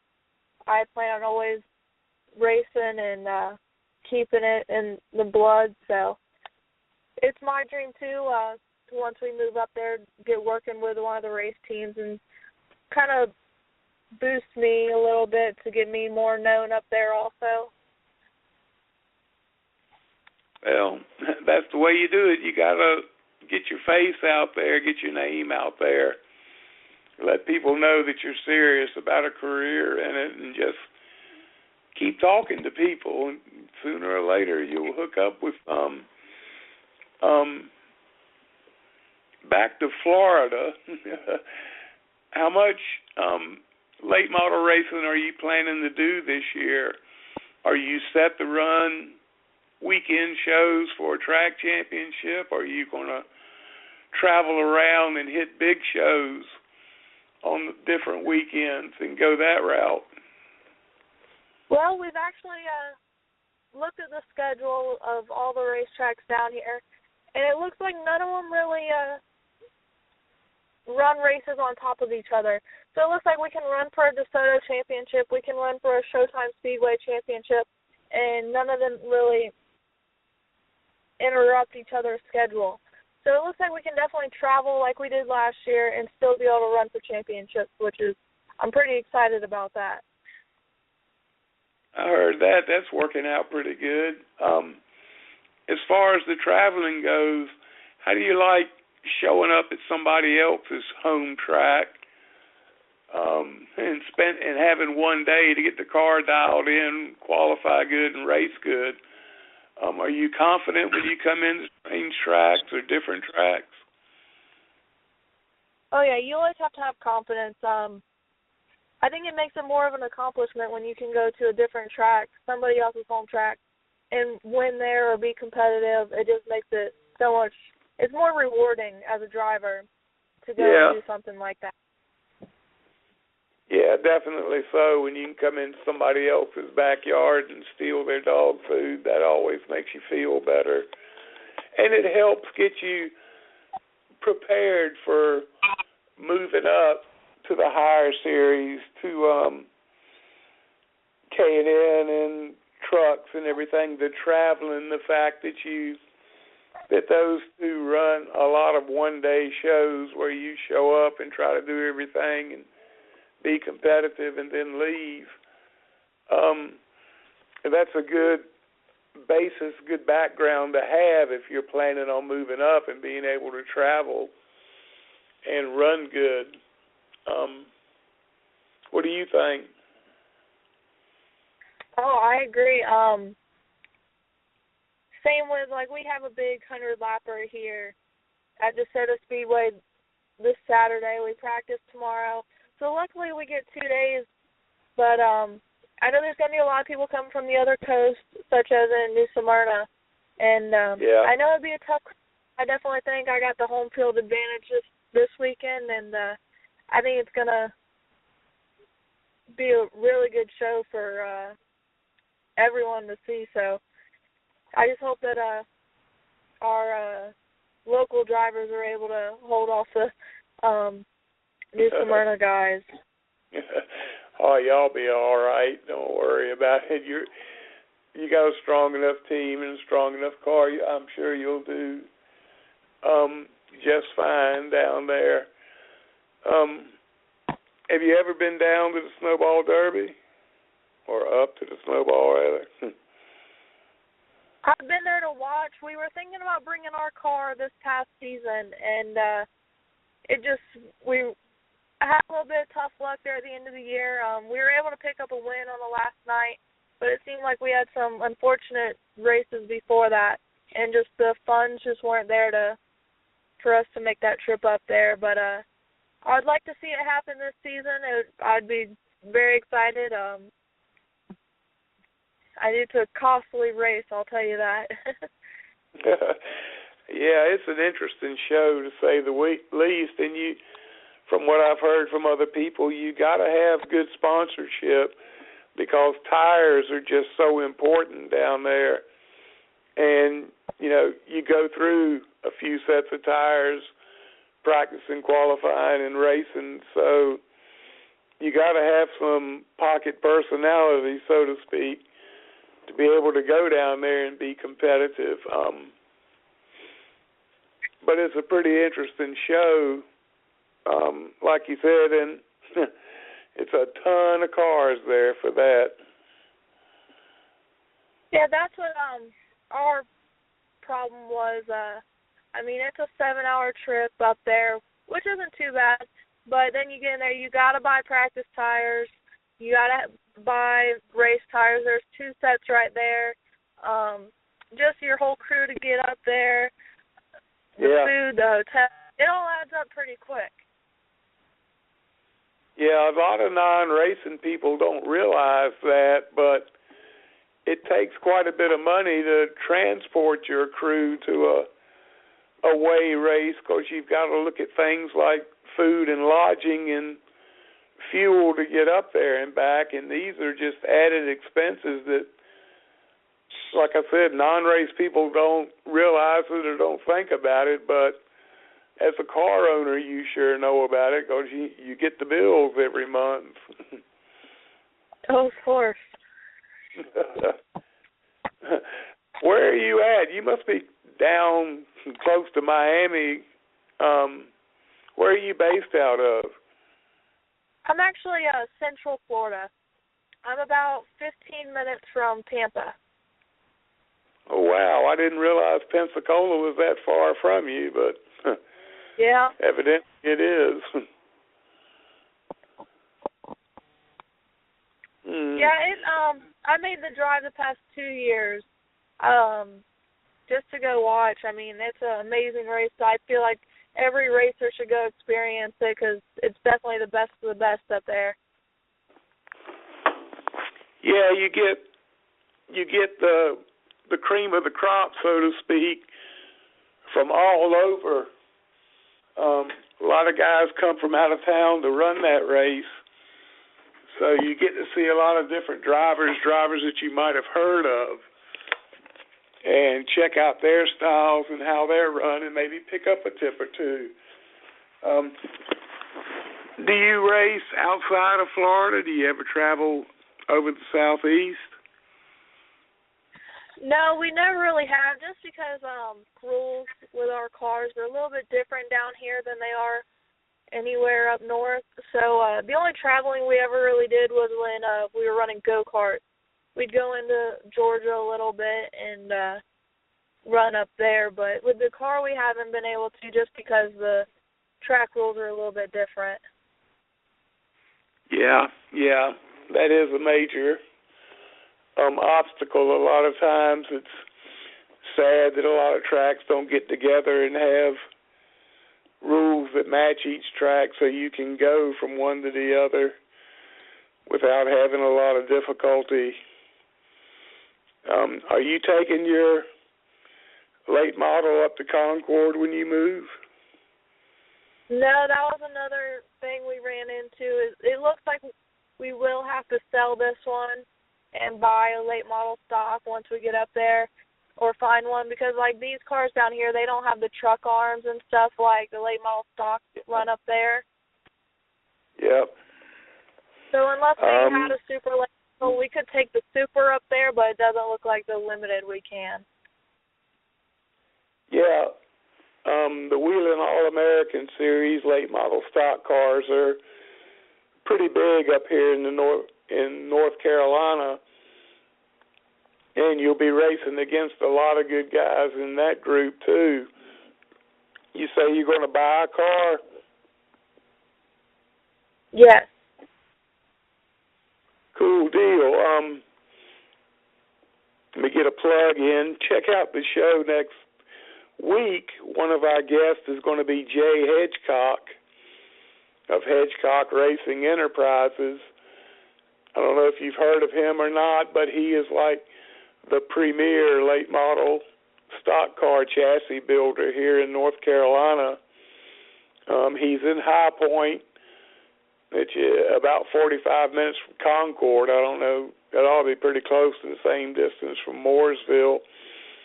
But, yeah, check out the show next week and listen to Jay talk and, call in and ask him any questions you got or anything. Because, like I said, he is definitely one of the best here.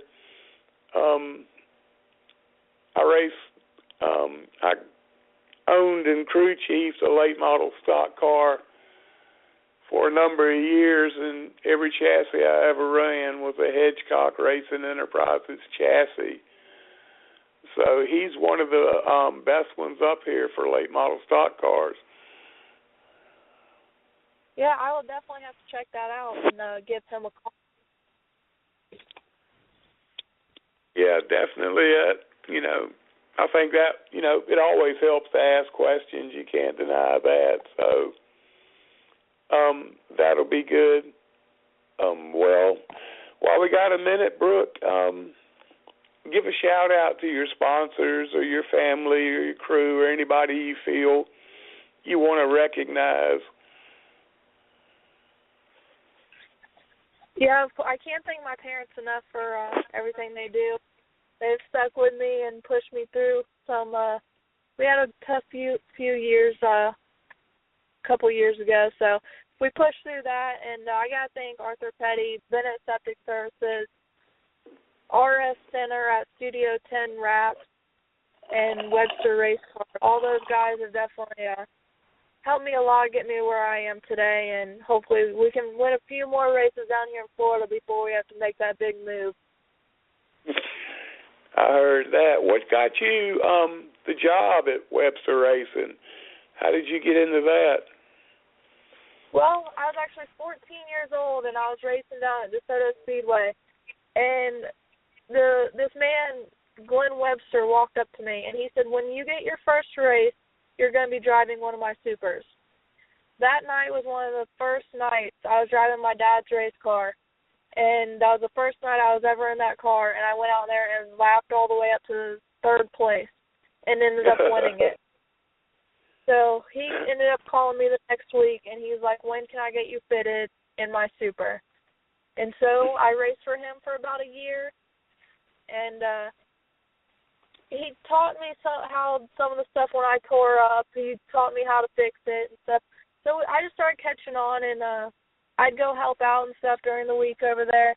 And finally, he's just like, can I hire you? I need an extra hand around the shop. And that's how kind of everything got rolling. Wow. That must have really made you feel good to have somebody come up to you and say, I want you in my car. I'm impressed with what you're doing and everything. That's got to be a big boost in your confidence. Oh, it was. And to have someone like him backing me the whole time and still impressed by the work that I can do for him every day to send to some of these customers, it really boosts my confidence a lot and makes me look forward to going and helping, and makes me look forward to going home and working on my own stuff to see what I can make and to do anything better. I assume you can weld. Yeah, that was one of the first things he taught me. Yeah, good deal. Like I was telling Travis, I mean, if you want to work in upper-level NASCAR like the Cup or Truck or Xfinity Series, if you can weld, that's a big foot in the door. When I was at Hendrick, when somebody would come in and say they were a welder, well, they'd immediately take them over to the TIG welder and give them 2 razor blades and tell them to weld the blades together. And if you can do that without burning through the metal, you're pretty damn good. Yeah. What else do you like to work on? Are you more toward chassis or are you more toward engines? I'm more of like a hanging body type person. And we, like, on my car, I run the Outlaw body, which is like full wedge stuff. And at Webster Race Cars, we hang the template late model bodies. But my dad's always been the engine guy, so I kind of let him deal with that. And then I'll take over the fabrication work. Yeah, that's kind of the way it works. It's hard to be good and concentrate on both, you know. You're pretty much either a motor man or a chassis man, and that's what you enjoy working on. So that's what carries you through the deal. Tell everybody how they can follow you on Facebook or any social media for that matter. Well, unfortunately, I'm maxed out at 5,000 friends on my personal Facebook page. But on Brooke Store Motorsports, if you go search me on Facebook, follow that page. That's my parents run that whole page. They keep you updated. Especially, they're pretty good about keeping you updated throughout the weekend on what's going on, how the races are going, and when our upcoming race will be. Other than that, you can follow me on Twitter at BrookeStore9 and Instagram at BrookeS9. And I try to keep everyone updated as much as possible through those personal pages.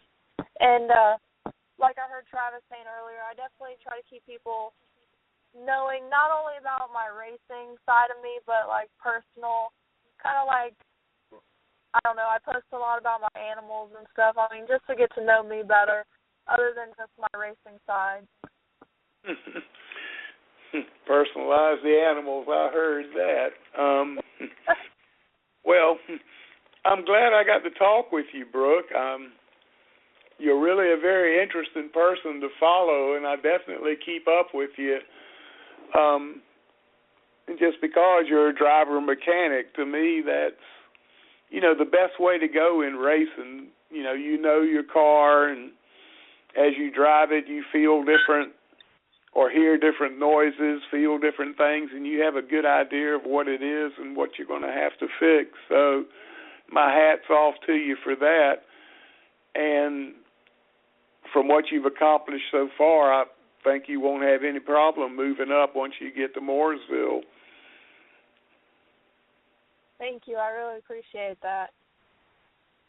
Well, thank you for being on the show, and I apologize again for making you wait so long. Keep us informed with what you're doing, and that way, I'll be watching anyway. I just enjoy following you. You're a pretty interesting person. When we get done here, send me a message with your address on it, and I'll send you some of our sponsors' product, Snafu Seasoning. It's a great seasoning, especially for grilling. So if you want some, just send me your address. Okay, I'll have to do that. All right. Well, thanks again for being on, Brooke, and good luck to you in the 2016 season. Thanks again. Thanks for... All right, it's my pleasure. And that was Brooke Store. She's a very interesting person to be her age and to be so focused on what she wants to accomplish and what she's planning on doing in racing. And to me, that's kind of the way you got to be. You got to have a game plan. You got to know what you want, and you got to have an idea of how to get it. So that's the way you go through it, really. I wish her all the best. And making a move to Mooresville from Florida to, advance your career, that's a pretty big step. And I'm good. Her parents, and her family are backing her 100%. So let's see what else is happening. CJ, you hearing anything else? Yeah, he's in the studio.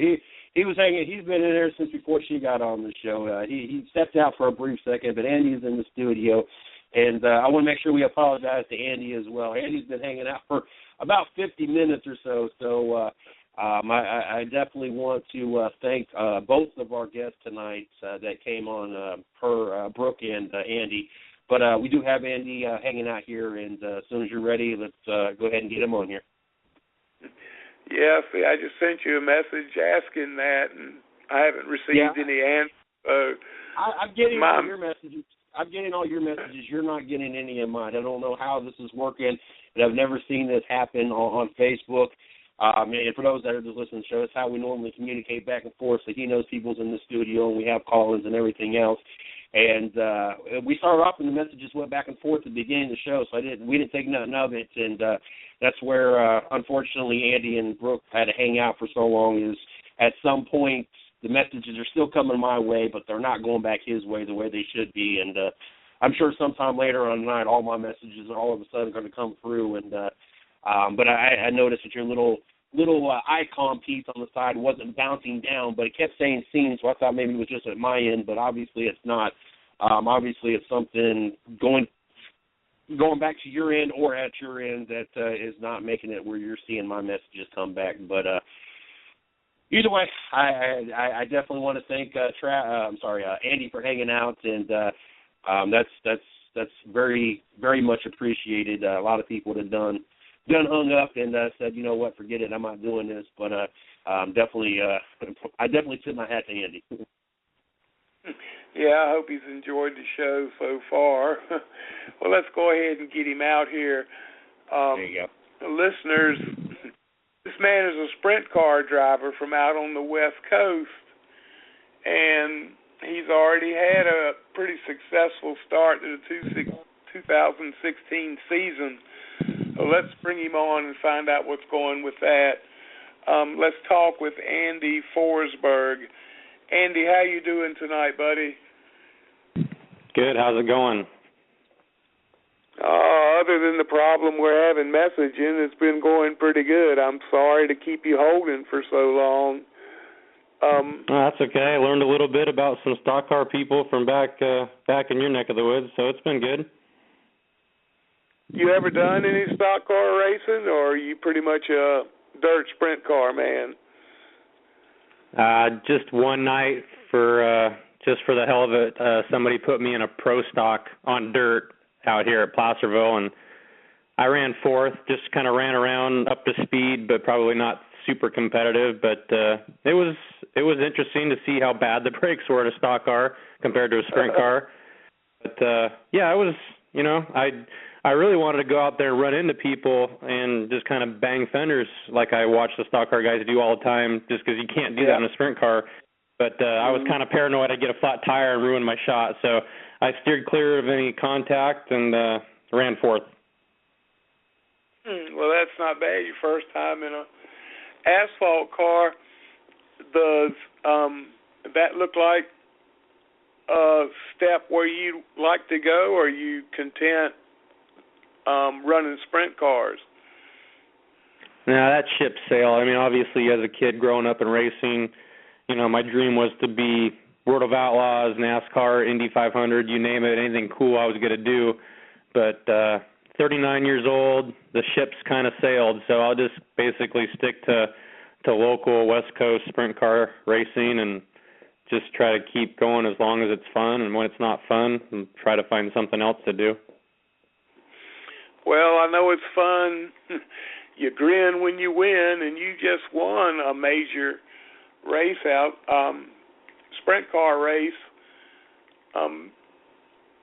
Tell us about that. My mind's drawing a blank. I can't think of the name of the national G1, but tell us about it. Yeah, it was the Taller Memorial Race out here. It's a race in honor of a family who's been involved with West Coast racing forever. And unfortunately, they've both passed.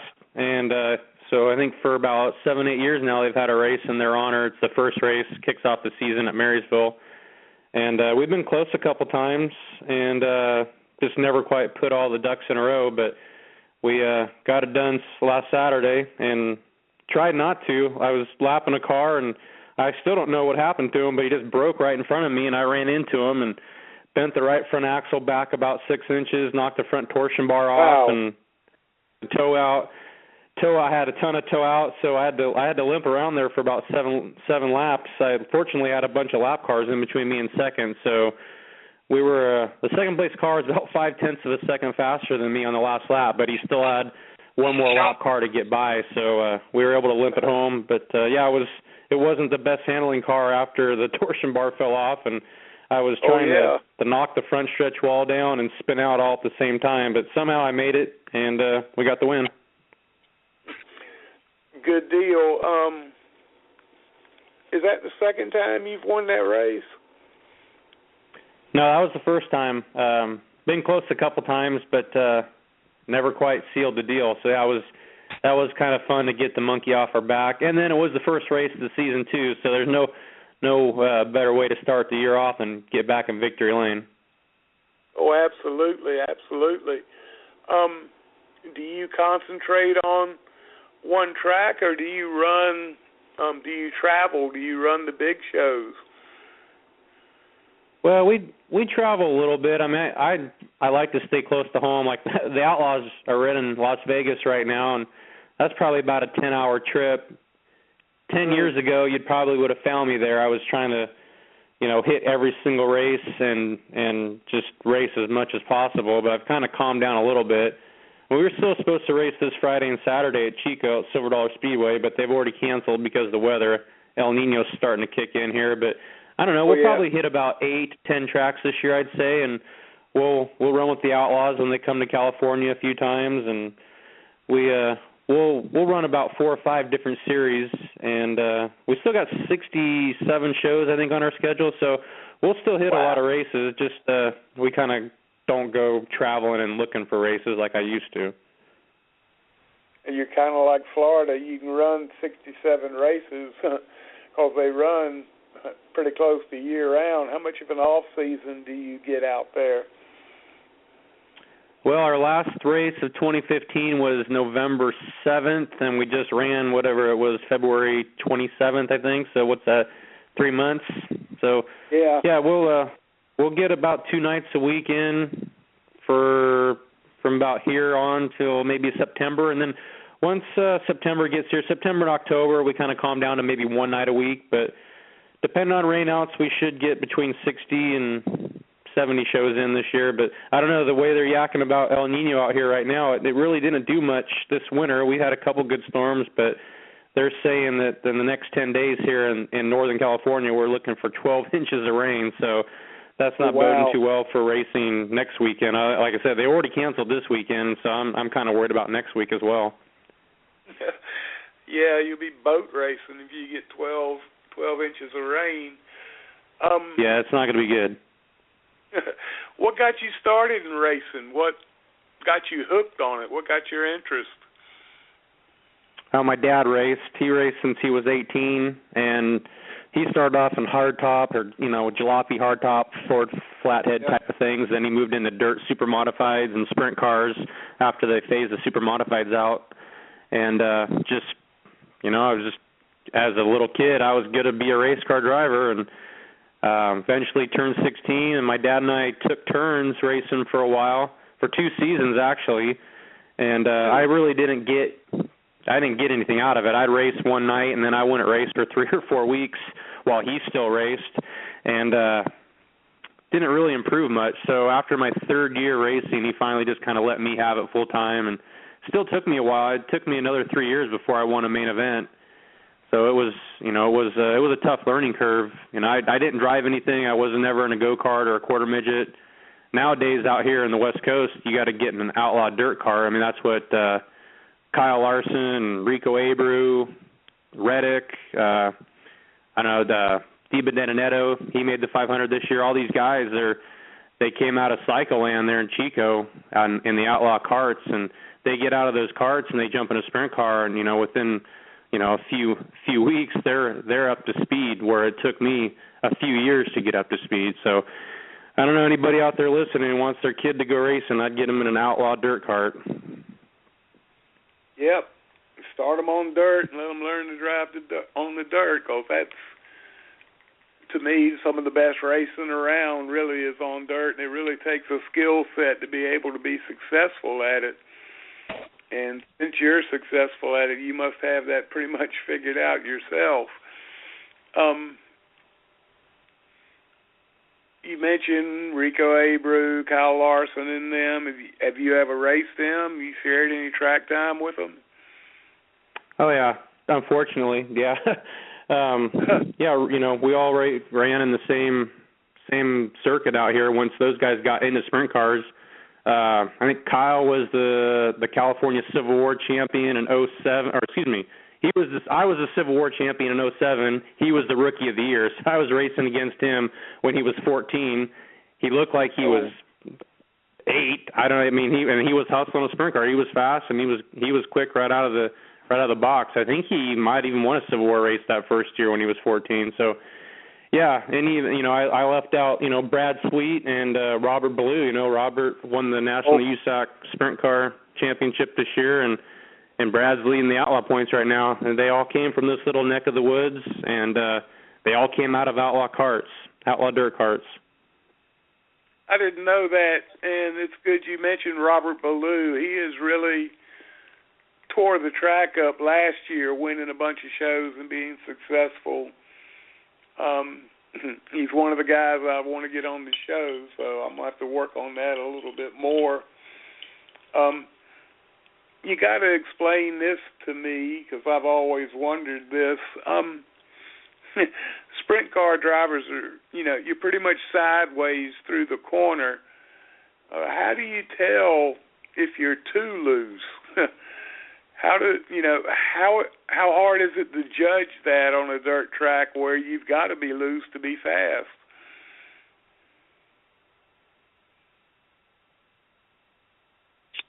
Oh, we've lost him. Hopefully we'll get him back here just one second. It might have been me again. So I was waiting for his answer. I wasn't looking at the screen right that second, and I was waiting for an answer, and then I realized there was no answer, and I looked up, and I was like, whoa. Oh, geez, it's been a night for technical difficulties, so to speak. Oh, well, could be worse.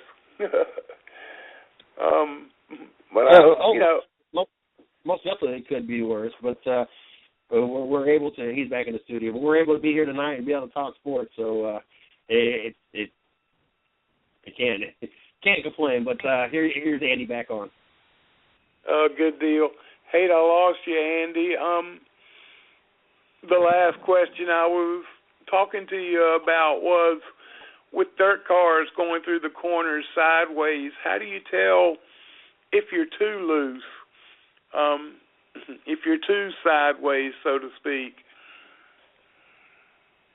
Well, it depends if you're racing with the wing or without a wing. I mean, if you got a wing on it, you want to be as straight as possible, and you always want the thing to be loaded and just sticking to the track and going. Now, Robert Ballou, without a wing, you want to be sideways and just flinging that thing, crazy. I've always kind of enjoyed racing without a wing because it's kind of a little more hammered down, just elbows up, going crazy in the cockpit. But with a wing, you want to keep your arms real slow, your hands slow, almost like you're on pavement to extent. I mean, obviously we're still sideways a little bit compared to a pavement car, but yeah, I guess it's just a feeling you have in your seat, the feeling you get in the seat. You just don't want to be too sideways. We typically race with the wing out here in California, Northern California, and so I guess I'd have to give you wing advice, and basically you just don't want to be sideways. Yeah, there's so much downforce generated by that wing, it really plants you to the track, like you said, like on the asphalt track. And you answered my next question. You prefer to be in the wing car. What tracks do you run out there as far as what size are they? And are they high banks or flat tracks? Well, we got a little hodgepodge. I mean, we've got Calistoga, which is a half mile, which is basically the biggest track in California, and they don't run there too often. But for the most part, California is probably known for the small quarter miles. I mean, we got a small little bull ring. Brad Sweet's putting on a race there with the Outlaws at Placerville. It's a quarter mile, and it's the track record. There's a few guys there in the 9-second bracket, so we get around there pretty fast. And then there's a couple other bigger quarters that are kind of black clay, gumbo, kind of can get rough and a little bit hook them up at times. But, yeah, it's definitely not your back east type of tracks where they're really, really kind of big and sweeping and slick. California is kind of more of a bull ring type of a community, I guess you'd say. That's cool. That's cool. They're tough tracks to run on, especially if you're there running against a local hero who knows how to get around there. Well, that's, we've had people come out here and race, they get hired, from, they'll bring a big name in from Knoxville, and they do struggle. I mean, I know they're great drivers, and they can get the job done, but, yeah, you bring them here, and it's a different ballgame. And the same goes if you were to take me out to Knoxville. I'd be turning at the flag stand. I'd still have 100 yards to go before I need to turn left. So it's all what you get used to, and, it's I'm pretty good at a quarter mile, but going on a bigger track's probably not my forte.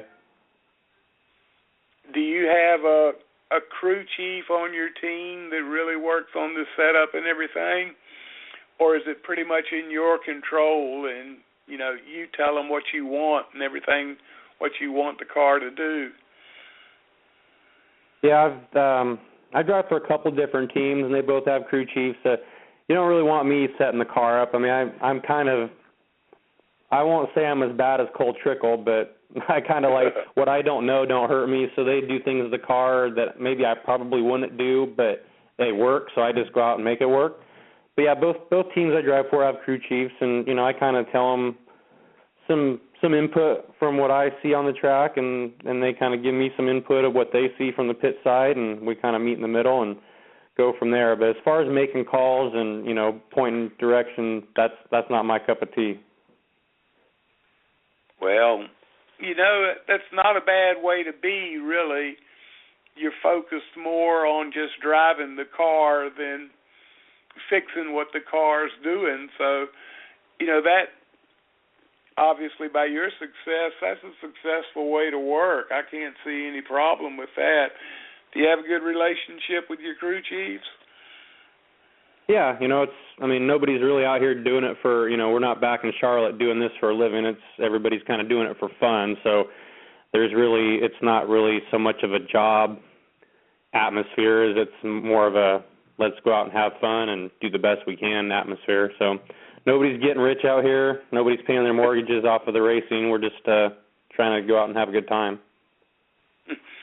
No, I don't think there's anybody getting rich in racing, especially at the level we concentrate on, the local short track drivers. But,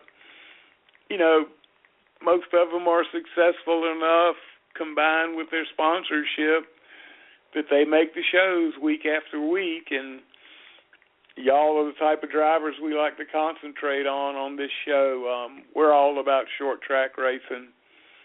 And like I had said before, I'm learning a ton about dirt with every dirt driver I get on. So that's what keeps me interested in doing this, and I really like it.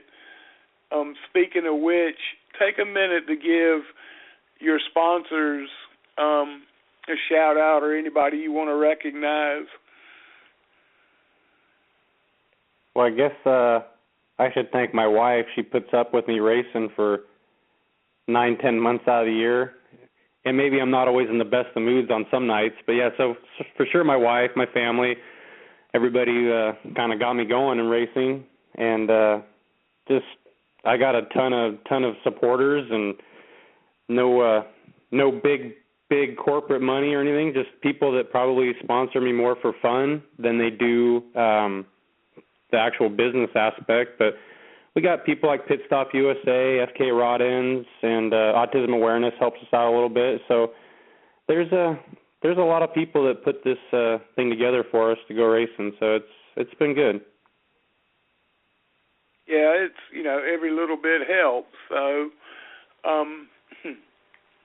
I'm glad you got that going for you and everything. Tell people how they can follow you on social media so we can keep up with how your season's going. Okay, yeah, we've got a pretty good website, ForsbergRacing92.com. I'm on Facebook under Andy Forsberg, and Twitter, I think, is A Forsberg 92. Cool. When's your next race? Well, that's a good question. I don't know. Supposed to be tomorrow night. That's already canceled. So now we're looking at we got a practice March 11th at Silver Dollar, and then a race March 12th at Marysville. But like I said, the 10-day forecast out here is not looking good. So if it don't stop raining, who knows when we're going to race again. After that, I think we get into the Outlaws, the 18th, 17th, and 18th at Stockton, and the Outlaws get into town. They're going to really want it to stop raining. Oh yeah, most definitely. They had a lot of rain in the Midwest last year that really messed with the scheduling and everything. They had to cancel quite a few races out there and reschedule them and everything. With the El Niños, is that a constant problem out there in California, or is it just something that comes up every now and then? Yeah, it's a now and then thing. I mean, the last couple of years, I did not lose one race last year because of rain. So we had no rainouts last year. We've been having drought issues out here for the past couple summers. So rainouts haven't been an issue, but there have been seasons. I can think of 2 or 3 examples 10, 15 years ago where we did lose a ton of races, like 8 or 9 races in the first couple months. So it can be an issue. The problem in California is there's a lot of other things to do. People don't eat, sleep, and drink racing like I think they do in Charlotte. So rescheduling races out here is kind of an issue. You know, if there's a race scheduled for Friday night, and it rains out, then they will not make it back up. They might make a little more of a attempt with the Outlaws, and the Outlaws come out here. I'm not quite sure, but weekday racing in California is very, very odd. So I mean, once you get your weekends rained out, and there's already races scheduled the following weekend, it's really tough to make these shows up. So it's going to be interesting to see what happens with the Outlaws here come a couple weeks if it doesn't stop raining. And you'll be in that show? Yeah, we'll run a few of them. We're not going to run – there's a couple tracks we won't go to. I've got a decent motor program, you know, kind of quarter-mile, 3/8 type of a motor. As far as going to bigger tracks where the horsepower becomes more of an issue, we just kind of pick our battles a little bit there. We'll find something else to go do. We'll go race somewhere else. But if the Outlaws on a bigger track, we'll kind of tend to not compete with them there. Well, keep me informed because I definitely want to see that. I'd like to watch the outlaw races, and especially if I know somebody that's running, that kind of makes it extra special for me. Oh, I appreciate you being on tonight, Andy, and again, I apologize for making you wait so long. I hope your fans hung in here with us so they could hear you, but like I said, I really appreciate getting the chance to talk with you and getting a chance to know who you are and everything. So, yeah, no problem. I appreciate you having me on. Thank you. Oh, it's no problem. It's my pleasure. And like I said, we'll get you, you know, since things got screwed up tonight, I'll get you back on later on in the year, definitely. And send me a message with your mailing address on it, and let me send you some of this fantastic Snafu Seasoning, the people that put on this show, and they make a real good grilling rub. So send me your address, and I'll send some out there to you. All right, sounds good. Good deal, Andy. Thanks again for coming on. And, folks, you've been listening to Andy Forsberg, a successful California sprint car driver. And good luck this year. Andy, I hope you have real good success in the 2016 season. Yeah, we do too. Appreciate it. Thanks. All right. Thanks again. Well, folks, that's going to wrap up this kind of misguided session of Racing with Big Sweat. We apologize for all the technical difficulties, but what can I say? It was out of our hands. So, CJ, let everybody know what you got going on as far as 110 Nation Sports and the shows that you do. You guys can check us out Monday through Friday at 9 p.m., the 110 Nation Sports Show. Also on Sundays at 7 o'clock, you can check out Happy Hour Drives. That's followed by the Dirt Talk Hour at 9 p.m. on Sundays. And, of course, on Monday nights, Steve and myself are right back here on the 110 Nation Sports Radio Network for Rubbin' His Racing to recap the previous week of NASCAR racing. Also, make sure you guys check out our blog site over at www.the110nationsports.com. You can follow me at DJ Sports 1 and follow the 110 Nation at 110 Nation. There you go, folks. As far as me, if you want to hook up with me, the best site to find me at is my Facebook racing group, NASCAR and Other Racing. Without sound like I'm tooting my own horn, it's a very good group. And we do talk and discuss a lot of different types of racing. The three drivers I had on tonight are all short track racers, and they all came out. They're all group members. So if you know anybody that you'd like to have on that you think would want to be a guest on this show, just message me personally or at NASCAR and Other Racing or at 110 Nation Sports. Just let us know what's going on, who you got, and we'll try to get them on. Next week I'm working on the lineup still, but I still have Jay Hedgecock confirmed. I discussed him earlier. He's a chassis builder from High Point, North Carolina. And we've also got from Riverhead Raceway a young man named Mark Stewart who's going to come on and talk with us. So we'll try to get somebody else lined up, but we've got two good guests ready to go already. So tune in next Thursday night, 9 o'clock, and we'll be here talking. That's going to do it for me. I'm Steve Billmyer, a.k.a. Big Sweat, and I appreciate you listening in to the show tonight, and come back next weekend if you can. We'll see you next week. Good night, y'all.